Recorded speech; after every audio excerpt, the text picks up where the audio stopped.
안녕하세요. 농림부의 축산교육과장 이여삼입니다. 오늘 아무튼 여러 가지 의견들이 나와서 양봉산업이 발전할 수 있는 계기가 됐으면 고맙다는 이야기를 드리고요.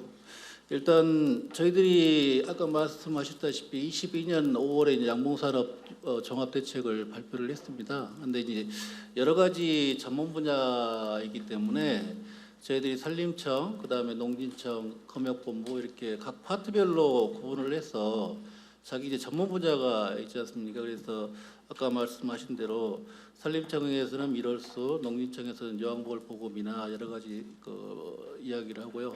그다음에 검역본부에서는 질병 관련 진드기나 응애제제 이런 거를 확보하기 위해서 약품 개발 같은 거를 저희들이 각각 역할을 담당을 했습니다. 그리고 농식품부는 이제 전체적인 총괄을 하고 예산을 확보하는 그런 역할을 담당을 했던 걸 미리 말씀을 드리고요.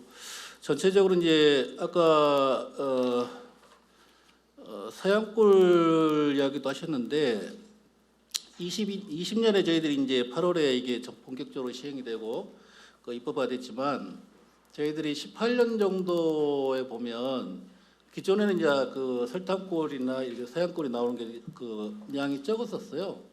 근데 18년에 급격하게 들어갑니다. 이게 한 그때 44% 정도까지 늘었고요. 그 이후에는 더 증가를 했을 거예요. 지금은 한 50% 넘어갈 겁니다.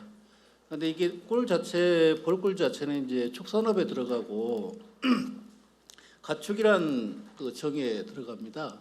두 번째는 그 이야기 이제 소득을 이야기하는 겁니다. 소득이 생겨야만 업을 유지할 수가 있는 거고, 그렇기 때문에 저희들이 이거를 기본적인 거는 50%가 넘어갔고, 그 다음에 그 당시에 이 설탕을 먹여서 나온 꿀이 천연꿀로 둔갑해서 판매들이 많았었어요.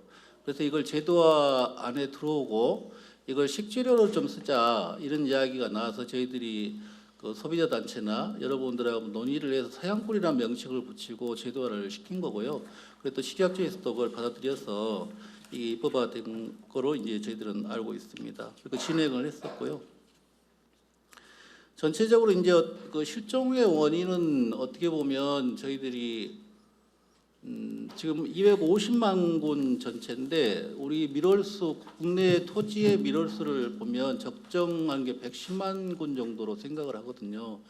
사양 보험군 자체가 일단 많다는 이야기가 있을 수 있고, 그럼 경쟁을 하고 생산성이 떨어지겠죠. 그만큼 또 피로도가 쌓이는 거고, 두 번째는 이제 진드기나 응애제제죠. 이런 부분에 대한 약제가 있지만 이 약제를 순환적으로 써야 되는데 이걸 하나의 약제를 계속 쓰게 됩니다. 그럼 내생이 생겨서 그 약제가 효과를 발휘하지 않고 응애가 계속 발생을 해서 월동을 지나고 나면 벌들이 죽어나가는 그런 사태가 있고요.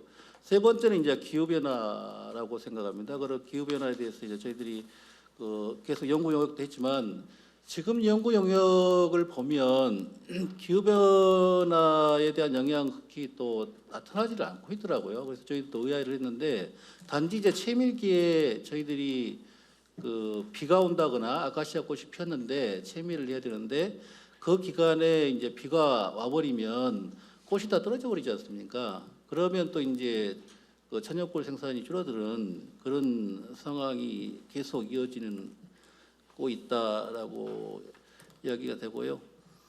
밀월수 확보는 제가 이제 산림청에 오셨으니까 저희는 산림청에서 이야기를 할 거라 보고요. 그다음에 사양꿀 폐지는 아까 이야기도 드렸지만 산업에 또 이게 한 축이 될지 아니면 이게 산업의 저해가 될지는 모르겠지만 생산자들이 그다음에 이 업에 종사하시는 분들이 그걸 원한다면 또 그렇게 갈 수밖에 없습니다.